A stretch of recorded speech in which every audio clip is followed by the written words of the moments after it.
All right, you people asked for it. We're finally going to give it to you. Tom Jones, former radio partner, now with Pointer.org. Not the Tom Jones that sings What's New Pussycat or The Green Green Grass at Home, although we have a story about when the two Tom Joneses met at Ruth Eckerd. That's coming up in just a minute. But first, let's talk about the Rays. They atoned for their Game 1 loss to the Houston Astros. Remember, Taylor Walls had a chance to drive in the tying run in the ninth inning and went to bunt and kind of popped out to the second baseman, and then Roper fouled out and the game was over. Well, he atoned for that with a walk-off sac fly to beat the Astros. They came from behind. They were down 2-0. They win 3-2. And yes, there is a W at Steinbrenner Field, which is remarkable at this point. And a walk-off variety. Danny Jansen, we thought was going to be able to tie in. Oh, my God. I forget, sixth inning, fifth inning, something like that. Hit one, thought it hit the foul pole. It just went left to hit the concrete, was foul, and then bounced just before the foul pole, but it was just to the left and foul, and then he ended up, striking out, I believe. Yeah, but yeah, it's a game of inches, right? And there's almost no foul room in that stadium. Yep. So you almost have to get unlucky to hit the ball, that doesn't stay between the lines, but he managed to do it. But hey, man, the Rays bullpen was terrific. I think they pitched like 4 innings of shutout ball, and they get the win over the Astros, and maybe they can start to turn their luck around at Steinbrenner. I don't know what it is about that ballpark. It has not been a very friendly confines for them, but the season is young. This is the longest homestand remaining in the season, so they need to win some series here and see if they can win it today. They can win the series this afternoon. Yeah, no question about that. Hey, before we get to Tom Jones, remind you guys to go down to International Plaza Mall. Please see our friends at Breitling Boutique. If you need a new watch, I'm talking about one of the best Swiss watchmakers in the world. The Breitling Company's been in business for over 144 years. They've been at International Plaza for 5+ years. Now you go into the mall, go into the center there, go upstairs. You're going to see a Breitling Boutique. It is a fantastic store. Go in there and take your time, right? Spend some time there. They'll pour you a drink. They'll tell you about all their terrific watches. And for men, you're talking about the Navitimers, the Chronomats, women's watches as well for your wife, for your girlfriend. We're talking about sports watches in particular, all different colors of the wristbands for her, and they're durable. If your wife or girlfriend's on the go like my wife is, believe me, she needs something that looks great and will hold up. You can get that at Breitling Boutique. And now, while supplies last, they have the NFL team watches, all 32 teams, these beautiful Chronomat watches in the team colors with the face and then the logos on them. While supplies last, if you go to our website, tampabay.com, you'll probably see an ad with Breitling Boutique and the Bucs team watch, which is spectacular. So go see our friends at Breitling Boutique, International Plaza Mall, and make sure you let them know that you heard about it on Sports Day Tampa Bay. All right, special treat. I've been waiting for this for a long time. And I don't know if we're talking to Tom Jones or Tom Jones, because Tom Jones went to see Tom Jones. And I got to start there, Tommy, of the Pointer Institute, former longtime columnist of Tampa Bay Times. So you were in the building with the Tom Jones. Of course, you've had this your whole life, a very popular, famous, crooner name. And I mean, what is he, about 75, 80 years old? 84. He's 84. He's 84 years old. Still rocks it, right? 84. And so I went to see him at Ruth Eckerd Hall a couple of weeks ago. I'd never seen him before. And it was our mutual friend, you know him, Roy Peter Clark. Roy Clark, by the way. There's another famous. There you go, Roy Clark. He convinced me. He goes, you got to go. You've never seen Tom Jones? I've never seen Tom Jones. He goes, you've never seen Tom Jones? That's crazy. He goes, he saw Roy Clark and actually wrote a story about it, met Roy Clark. He goes, you have to see Tom Jones. And I'm like, okay, I guess I do. So I got tickets. Roy bought the tickets. He ended up not being able to go. But so me and my wife went, a couple other people that I know. And we sat there, and starts off, the lights go out. It's sold out, by the way. Ruth Eckerd Hall sold out. Unbelievable. As many walkers as there are legs in the place. I'm by far the youngest one in there. But the lights go out, and a guy comes out and starts playing piano, and then here comes Tom Jones, moving like Biden coming out for the debate. Okay, like really slow. A little and I'm slow. like, oh no, this is You're like, this is not good. And I'd heard that Tom Jones still sounded okay. Well, Yeah. I realized later it was dark on stage, and he was just being careful not to trip over anything, any of the equipment and wires. All of a sudden, he starts singing, and he sounds fabulous. Is that and right? it was 2 hours. He did 2 hours. Oh yeah, he doesn't jump around like the old days, and Yeah. like when he used to go crazy on stage. But he Right. sounded tremendous. So about 5 songs in or something like that, he says, "All right, now I can't do a Tom Jones imitation. I can't do the Welsh accent." But he says, "All right, I'm gonna do my first hit for you," something like that. He goes, "I'm gonna do my first hit for you." He goes, "I recorded this in November 1964, which, by the way, is the year that the month that I was born."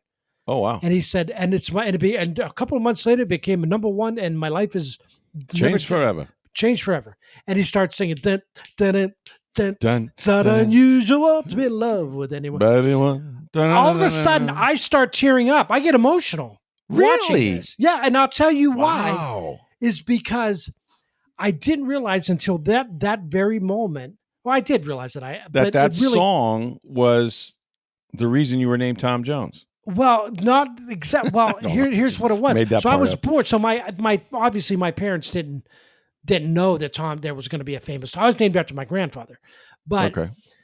Thomas Jones. So you're Thomas Jones the second? Yeah. No, Okay. it's like my grandfather's name was Tom Jones, and so they named me after my grandfather. But All right. the thing is, my entire life, because that song became big, because Tom Jones went on to become this international superstar, every time I've introduced myself to anybody in my entire life, in 60 years, people have had some sort of reaction to it. Hey, I it's never not say, unusual. Yeah. "Hi, I'm Tom Jones," and no one ever goes, "Hi, nice to meet you." It's always like, "Wait, your name's Tom Jones?" And it's always like, it's not unusual. Or I'll say, "What's new, pussycat?" Or they'll say something. Right. They'll have some sort of reaction to it. And I can tell you right now, Rick, I have never, ever gotten tired of it. People say, "Oh, you must get sick of what? Hey, what's new, pussycat?" "Oh, you must get tired of that." And I tell them, and it's the truth, I never, ever get tired of it. Like, I love my name. I like that people remember it. It's an icebreaker. Like, and I realized at that moment how much that name, everybody's name means something special, but I realized in that moment how much that name, Tom Jones, means to me. Thank God. Like, imagine if there was a famous singer and I was named after him, and his name was like Harvey Weinstein, right? Or Jeffrey Epstein or Bill Cosby. Like, thankfully, Tom Jones has kept the name like in good standing. I'm grateful for that. There was a Baltimore Ravens radio announcer whose name is Jerry Sandusky, right? Jerry Sandusky, and it was horrible for him because he started getting all kinds of... Because they thought it was him, and because he's in football and all that. But anyway, so I went to see Tom Jones. I had a great time. He sounded fabulous. I'm glad I went. And and I realized like how much that name has meant to me. So all right. Really so cool. since you've had that parallel with your life and the fact that he came onto the scene about the time you were born, right? What is your favorite Tom Jones song? It's not unusual. Yeah, it is. Okay. You can't beat the start of that song. I'll give you one, and I don't know if he sang it or not, but he should have. If he did 2 hours, he likely did. Underrated song to me. Green, Green Grass of Home. Yeah, you know what? So Tom Jones did that. Brings a tear to my eye. Yeah, and he did it. He did it in concert. It was great. Well, they'll all come to meet me. Yeah, he did it. He did it in concert. You know what he didn't do? She's a Lady, which is always the other one. Oh, wow. He didn't do She's a Lady. He didn't do it. I'm like, geez, that's like Springsteen not doing Born to Run or something. Like, how do you not do She's a Lady? Freebird. Yeah, exactly. But he did some covers. He did a Bob Dylan cover, and he does Prince's Kiss. So it was, really? which he had like a hit on his own with that. But it was it was great. And the other thing that I realized watching him is just like he ends up having more songs than you realize. That's the other he thing. had a ton. Yeah, he had a ton. and he's still relevant. Like all these years later, still relevant. So to sell out even Ruth Eckerd, where like you said, there's probably plenty of people from his era in the greater Northern Pinellas area, but that's still remarkable, to be putting on a 2-hour show. 6,000, 7,000 people or whatever it holds, or maybe a little bit less than that. But I'm glad he's in pretty good health. But like, and this is one of these all time moments. Like certain parts of your life, you're like, I'll never forget the day when. Right, back in the day, the Barlow family would have a big gala, and kind of gotten away from that last few years. But towards the very end of his life, the guy that they had perform one time was Tony Bennett. This is when Tony Bennett has pretty good, memory loss. Like he's compromised, like with, I don't know if it was old age dementia, but there's definitely, the age has got him. He's well into his 80s, right? And yet, Tom, I swear to God, it was incredible. He gets up there and he had his band director, and he comes out and it's freaking Tony Bennett, right? You're like, okay, he's old, but okay. And then they start the music and you hear like this tap of the drum, like, right? And they go and bam, he is on. Like, doesn't miss a note, doesn't knows immediately all the lyrics, and little cable cars and all that. And then all of a sudden, when it's over, he just kind of looks in the audience and he spreads his arms like, you like that? Okay. And then he waits for the next note. And it was just, there was no conversation, right? No, dialogue with the audience or even his bandmates, but they would just have a set for him. And he would recognize the song. They would start the song and off he went. It was incredible. And he still sounded great even at 80-something years old. Yeah, he did that album it's been a few years duets, now. Right? He did duets. He did a thing with Lady Gaga. And it was phenomenal. Yeah, it was supposed to be great. If you have, by the way, if you've never heard it, and there's probably a lot of people listening to this who have, John Mulaney, the comedian. Yeah. He has a great bit, and he calls it the greatest dinner he ever had. And it was when he was a kid. And he went to this, I think it was a pizza shop, and him and his buddy took a bunch of quarters and they had a jukebox in this corner, pizzeria. And he went in and they played What's New Pussycat. Because the beginning of What's New Pussycat for Tom Jones, it starts like, wop, wop, wop, what's new Pussycat? Whoa, whoa, whoa. And it has this big start. And they put 17 quarters in and played What's New Pussycat over and over and over again till when it ends. And till everybody left. You know what? And he said his friend had the brilliant idea that after about 8 of them, they decided to slip in one. It's not unusual. And then it goes back to What's New Pussycat. And he said just to watch people lose their minds to the point where the pizza shop owner came over and unplugged the jukebox out of the wall. He did. And he said, and that was the greatest dinner. So I don't tell it nearly as funny. Mulaney tells it, and it's hilarious. That's so good. He tells it. Yeah. I think, by the way, Frankie Valli still tours.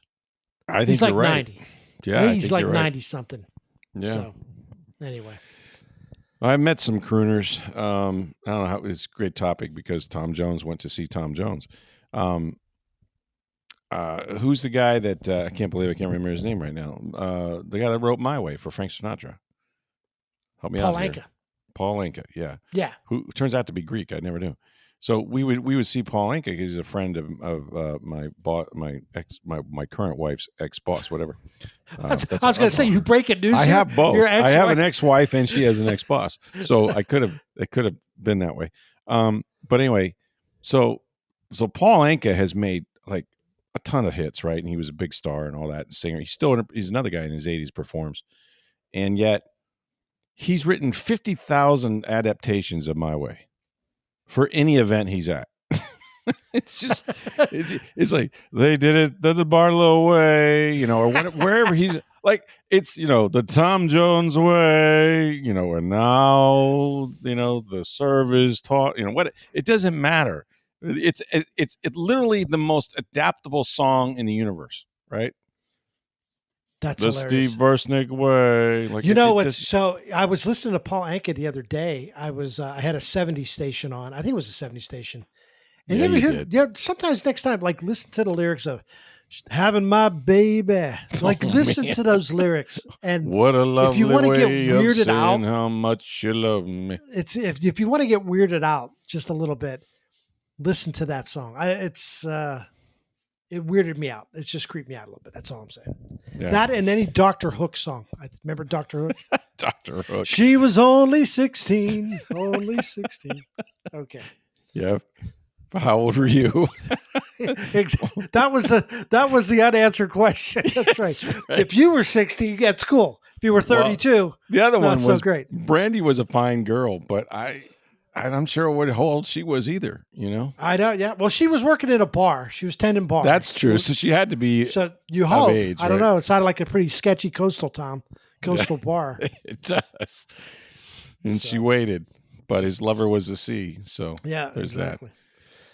Man, we got to talk a little bit of sports, or do we? We do? Really? I was going to say, I just got back from New York. I was going to tell you about my New York trip. No, well, please do. Yeah, because and I just real quick about it. I saw Glenn Ross on Broadway, and where are the good leads? That's all I want to know. Where are the good leads? It was tremendous. It was who were the actors in that? So the main stars of it were Kieran Culkin, who was from some Succession. Mm-hmm.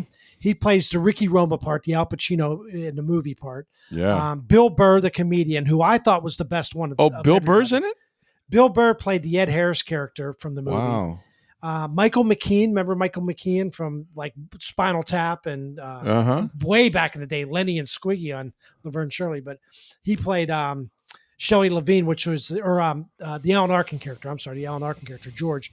And then Bob Odenkirk from Better Call Saul and Breaking Bad. He played the Jack Lemmon part, and then there was a few other people. But wow, I thought it was. I love the movie, and the play was just tremendous. So, and then what's interesting too, a lot of people know the movie, the beginning with the Alec Baldwin, put that coffee down, always be closing. That scene actually does not exist in the play. It's just for the movie. It's just for the movie, yeah. But it's anyway. We had a great time. My wife and I went, and the audience was into it. It was so good. So it's not going to be on. Also, I was going to get tickets for Good Night and Good Luck with George Clooney playing Edwin R. Murrow, but it was the prices were ridiculous for that. It's going to be on TV, I think, on CNN coming up. Would you have recognized George Clooney if you met him? Apparently not. Apparently dyes his hair black. I get the joke. Oh man, I was slow on that. Woof! Right by fastball, and he took it right down the middle. Not even a. Come on, Mr. PoliticalPointer.org guy. I wanted to talk a little Jake Tapper with you later. Well, I only know about sports. What do I know? Oh man, I totally choked on that. Let's do a round of Jake Tapper. I tell you. Anyway, no, that was very good. I totally missed that. That's okay. I've been on vacation, so I'm just hey man, getting back in the swing of things. I'm jealous that you got to go to New York City. New York City, we always, when we go, we have to see at least one Broadway show, and sometimes two. They're not inexpensive, but no, they're not. We were up there last time we went. We took my daughter on would have been her 15th birthday, I think, and she's into theater and she does singing and acting and all that stuff. But we went and saw Six, which is phenomenal, and it's about the 6 wives of Henry VIII or whatever, one was beheaded, right? All that stuff. But I love the theater. Like I love seeing live performances. I marvel that they can do those shows as often as they do because they put out so much effort, and it's just. Well, great. You're right about it. Like Glenn Ross. Like if you ever saw the movie, like the dialogue is like real, like a rat tat. It's a lot, just super lightning fast. Yeah. And they were so like it was dead on. I realize they're doing it every day and they're professionals. But still, the rehearsal and the just to watch it and to get it down to see it like you're right there, like just there's Kieran Culkin, there's Bob Odenkirk right there. I can see. I can almost. I was not close enough to touch him, but I was, it was just. If you had, they would have escorted you right out of there. I'm sure. Probably, yeah. Yeah. Now, New York City's great, and of course, your son lives up there, Sam, and he is a extraordinary musician who just happens to play everywhere from the New York Philharmonic to Europe. He's played so. he's played with the Metropolitan Opera. He's like, and he teaches Wow. at a school in Brooklyn, and he plays all over. So That's yeah, it was fun seeing crazy. him. Went to had a couple nice dinners. Yeah, so I love. Many places to New eat York. up there in New York City. I got to my son makes sure we go to places that are sort of like not the Not well known or the as world's well known. largest Applebee's or whatever. We're not going to Bubba Gump.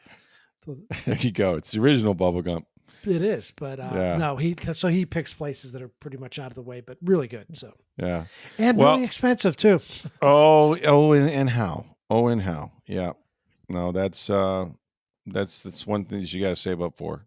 But you know what I missed? I was gone all weekend. I missed Right. the what Simeon Rice is going. Is he Ring of Honor? Simeon guy? Rice had a and I've talked about this with Steve and a little bit on the radio too. Is that Simeon? It's rare that you're, at least me, that I'm surprised by athletes, right? Like I think especially ones that I've covered for a while, I feel like I know these guys pretty well. And of course he hasn't played in a long time, but he was here 6 years and some of the best years of his career. And when these guys come back, like it's always a little bit emotional to some degree.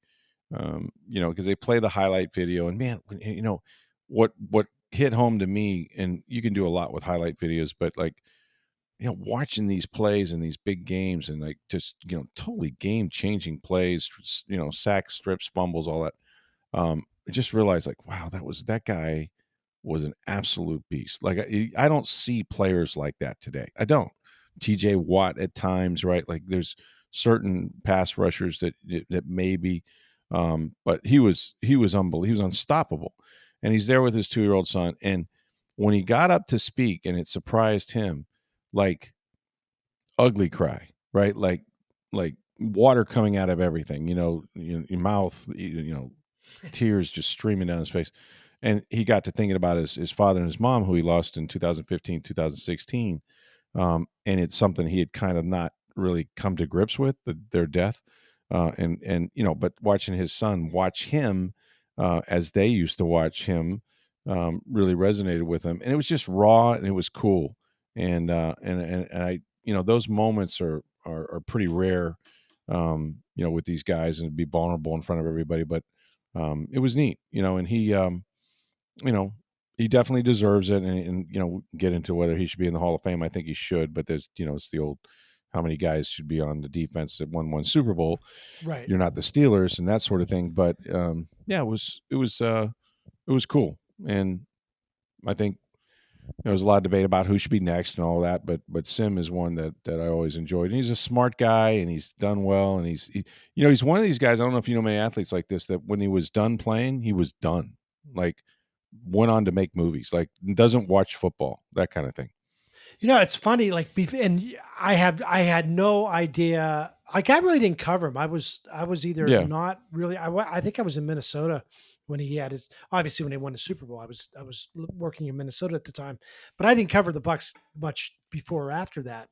I was covering the Lightning, but and I may be totally wrong about this, Rick, but it seemed to me like when he came to Tampa Bay, fairly or unfairly, did he have a bit of a reputation of being like, is this guy? Can he be happy here? Is he a malcontent? Is he a problem? Like, not as like a bad guy, but like, is he? I forget how he ended up coming here. He was a free agent, became available. And the thing is that he was already a star. He was the 3rd pick in the draft in '96, and he went to Arizona, and he was defensive rookie of the year. Like that's a rare honor, right? And sure, just burst onto the scene. Now Arizona was 4-12. They were not a good football team. But he was their lone bright spot. And the year before he became, back then there was no 5th-year team option. He became a free agent after his 4th year and looked to get the hell out of Arizona. And he went and talked to the Giants in Chicago. And Chicago, one of the VPs of personnel said, you remind me of Michael Johnson, the sprinter. He's all flash and no substance, or something like that. Oh, and he actually made the deal. He was like at Smith and Walensky or some restaurant up there, and Rich McKay got him on the phone, and he sort of said, hey, if you can sign me up, I want to play there. and he came and he played. What was I think the thing about Sim is that people mistook. He was such a great athlete, and he was so, they thought, well, you're just such a natural athlete. It just comes so easy for you. When in fact, he was the guy you had to kick out of the building, at 10:30 at night. But people thought, well, he just does one thing. He rushes a passer. He won't play the run. This Yeah, and maybe that. that's sort of what I was thinking. Not like a bad he wasn't guy so much a necessarily, he said, but- malcontent, just kind of Yeah. like, is he going to do everything that we need him to do? Is he, but, think about those teams. Like the Bucs had already been to the NFC Championship and damn near beat the greatest show on turf 6-5 and wound up losing 11-6, so they had 4 Hall of Famers on that defense before he got here. But I'm here to tell you, he absolutely changed it. Like he absolutely, Tony Dungy said, is a missing piece and all that. And I got to thinking, because him and Sapp, of course, it's a complicated relationship as a lot of Sapp's relationships are. I was going to say Warren yeah. Sapp and fill in the blank. Yeah, exactly. Relationship, yeah. But they ended up really respecting each other. I was thinking about this, and I was going to ask you, like, because I've covered a couple of world championship teams, and certainly you've been around those as well. Like that was one. Like I'm trying to think, like, is the 220 team better in some respects, or should they have won more than one, or was the 02 team the best team I ever was around? And 02, they had a lot of deficiencies on offense. They didn't really start scoring many points until like December of that year. And it wasn't like, Keenan McCardell and Joe Juravicius were not all pros, right? They were not guys that were going to blow you away. Keyshawn Johnson was still a pretty good receiver at the time. They had Michael Pittman as a running back. Warwick Dunn had moved on, right? Ken Dilger was the tight end. Like these were not like, Hall of Fame offensive players. Brad Johnson at quarterback. And they didn't score a ton of points, like I said, till the very end. But man, were they good. Like as a team, because of that defense that could score. And they absolutely should have won more than one championship. But I've been trying to think in my mind, like, were they better than 2020 with Tom Brady? And that defense held Patrick Mahomes to no touchdowns, but it wasn't known as a great defense, or was it just a bad game so I think 2002, when you think about having 4 Hall of Famers off that team and maybe 5 all on defense, I think that might have been the best team that I've covered. I'm not sure. I think so too. I think it was, and like I said, I wasn't around for it, but I remember watching it, and I just think now it'd be awesome if you could combine those two teams. Oh God, no one 2020 would beat them. Yeah, offense and the 30 points a game. Defense. Yeah, they beat everybody 30-0. Right. But I think I ultimately give me the better defense, and I know the game's changed. I don't completely. disagree, really. Yeah, the game's changed completely, and it's probably the game was probably a lot different in 2002 than it is in 2020. Oh, sure it was. Yeah. And it's hard to pick against a team that would have Tom Brady as the quarterback. Yeah. But boy, I think they were just capable enough offensively, that 2002 team, like you mentioned. They had just enough good players that right. You're right. I mean, look, if that offense could have done anything, I don't know how you feel about it, Rick. I actually thought the year before when they lost to the Rams, I think in some ways they were pretty good too. Better. Yeah, that defense was so good. I mean, we saw what they did to the greatest show on turf, but offensively, they scored 6 points, and that was the Bert Emanuel rule, and all of that happened on the final drive. But they were woeful on offense that year.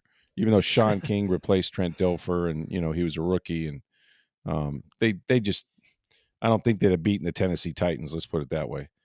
Really? But yeah, defensively. But that team should have won more.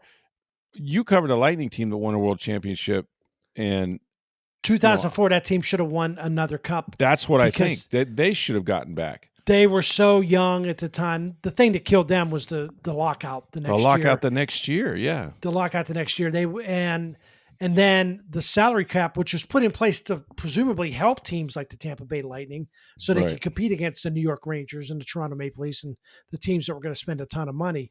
It actually hurt them because they couldn't re-sign everybody, because when they won that cup, most of their guys, like their main guys, like Marty St. Louis and Vinny LeCavier, Brad Richards, Freddie Modine, those guys were all like in their late 20s. They weren't even 30 yet. And that it just made it so they eventually started losing people. They couldn't re-sign Hobby Bowen. They had to trade Brad Richards eventually to because they weren't going to be able to re-sign everybody. So that's partly what killed them. But yeah, you look back, boy, like it felt like they should have won another cup or two. And that's the thing too. And ultimately, Rick, when you look back at as much as we praise the Rays for everything they've done, really since Stu bought the team and everything since Joe Madden first came here, and you start with that 2008 team, and it's been a really good run, and it's really hard to win a championship. Like if anything, that proves how hard it is to win a championship. But it just feels like, wow, if like this thing goes south this year and it takes a while to come back, then you're going to feel like, wow, that was a wasted decade. Like where they've made a World Series, 2 World Series, but no championships. It's going to feel a little disappointing, I think. I feel like their window. I was thinking about this on tonight when I was coming back to do the pod with you. I feel like the Rays window is closed. Yeah. I feel like they are now kind of in that 500 give or take. Maybe they make a wild card, can't get out of the first round. That's who they're going to be. Like and they'll say, "Well, let us get healthy. Let us get our arms back. Who's get help McClanahan? I mean, what are we waiting for?" I know. Their starting pitching has not been what it was advertised to be, obviously, and they're missing their ace. But usually they're in the top half of the American League. I don't think they're quite there yet. But it's the same story every year. Like can't score runs, inconsistent offense. Who's gonna, who? And then now you have the whole Steinbrenner Field thing, which I can't quite figure out. But it seems like.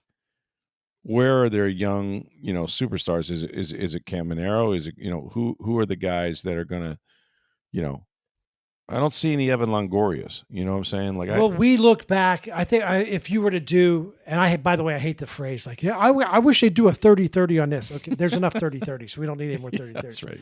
But when we write the story of the 2020s Tampa Bay Rays, yeah, with everything that's going on, I mean, how much will we look back and say, man, the Wander Franco thing that was the beginning of the end. It's an awful big piece to lose, everything. Right?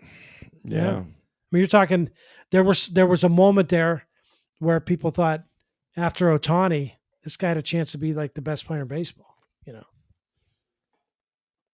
Yeah. It's hard to really quantify how big of a bite that took out of them. And then they start selling off pieces and, trying to rebuild, their pitching staff and do those kinds of things.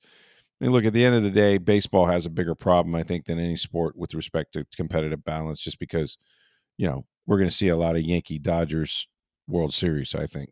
It just. Yeah, for sure. I just think that's the way it's going. How about my Pirates, baby? Oh, man. That's it. It's a nightmare. What a nightmare. They get the best. Well, they fired the coach already, and they're one of. They fired the manager. They fired Derek Shelton. 3 managers to be fired. Derek Shelton got fired. Didn't he win Manager of the Year a few years ago? No, I don't think so. Okay. No. The guy from Baltimore, man. I'm thinking of the guy at Baltimore. Yeah, he got axed 2 years ago. That happened while I was away. Mm-hmm. I got back from vacation. They said former manager Brendan. I'm like, what? They fired that dude? That guy they were like 2 the best years team ago. in He's the baseball, AL manager. They won 100 games, right? Yeah. Yeah. Yeah, 101 games, something like that. 190 some games the next year. Right. But yeah, I don't. And then poor Bud Black, he had no chance. I'm here to tell you, my son lives in Colorado. That team's terrible. How does that happen? Because it doesn't matter. How are you that bad? 8 It doesn't wins? matter because they don't buy players. Here's the thing in Colorado. It's kind of like what the Cubs used to be. They're the worst team in baseball. They're going to draw 3 million fans. Why? Because everybody wants to go to Wrigley and have beer. Right? Everybody wants to go to Coors Field and sit there and look at the Rockies. I swear to God, they would draw 2 million people if they, ran out a minor league team, which is pretty much what they do. It's a gorgeous venue. It's just like I've never been to that stadium. It's great. Is it nice? You literally look out into the outfield and you can see the snow-capped mountains. Every time I watch a game on TV, there it feels like the fences are 700 feet away from home plate, doesn't it? but the ball travels, man. I get it. I don't understand. I understand how gravity works or how altitude works and all that stuff. But it's seriously, I've seen, I watch games here. It is and I'm a big like, outfield. It's a big. It's like outfield. watching old highlights from old Yankee Stadium and It's balls like are the hitting Polo the monuments. grounds. Yeah, it's like Willie Mays runs back there 450 feet and catches one over his head. It's like the old dimensions, those old stadiums. There was like 219 down the right field line, but 750 to dead center. Like it's just crazy. I grew up playing Legion ball in St. Petersburg at Miller Huggins Field, where the Yankees down by Crescent Lake, right? Yeah, by Crescent Lake, where the Yankees used to train, like the New York Yankees. Yeah, Mickey Mantle Yankees. Babe Ruth back in the day. Yeah, Babe Ruth back in the day. They never put a fence, like a legit fence, any closer than the way it was built. I swear to you, left center was 457. Oh, I think you're underselling it. I think it was 457. I think I stared at that sign a few times. Oh, they actually had a sign up center. there. Yeah, they had. I thought there was I didn't even realize there was a fence. Well, in right field. There's not. It only goes from center to left, and then right field is like a infield diamond out there in right field. Like an infield where they take infield practice. Like, so in other words, the teams that were coming up next, like if you were playing a tournament, the team that was playing the 6 o'clock game could take infield while there was a game going on. In right field, right. Because no one was going to reach it, Right. I mean, it was the most spacious park I ever saw in my life. I think I saw maybe one home run hit out of there in all the times that my dad coached or I played. And it was Babe Ruth. Babe Ruth hit that. And it was probably Babe Ruth, yeah. So... Well, we got to do this again, man.